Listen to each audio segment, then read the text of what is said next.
Sorry, வெற்றி பெற்று போனார். 10 ஆண்டுகளாக இருந்தார் அண்ணன் பவுன்ராஜ் அவர்கள்.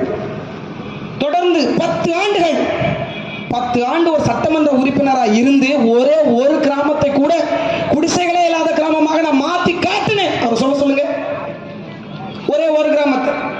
இப்ப 3 ஆண்டு காலமாக ஆச்சு அண்ணன் நிவேதா முருகன் அவர்கள் வந்து என்ன மாத்திட்டாரு, என்ன பேசி இருக்கிறார் இது வரைக்கும் சட்டமன்றத்தில்?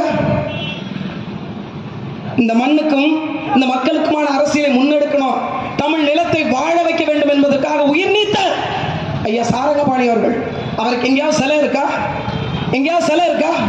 அவரை பெருமை போற்றுகின்ற அளவிற்கான ஏதாவது ஒரு மாறுதல் இருக்கிறதா? இல்ல. ஆனா என்ன பண்ணார் அண்ணா? என்ன பண்ணார் செம்பனார் கோயிலுக்கு அண்ணா? மூளைக்கு மூளை சிலை வச்சிங்க. என்ன காரணம்? கருணாநிதியினுடைய கட்சி தலைவர் என்பதற்காக செலவச்சிங்க. ஆனா தமிழ் மக்கள் இந்த உயிரை கொடுத்து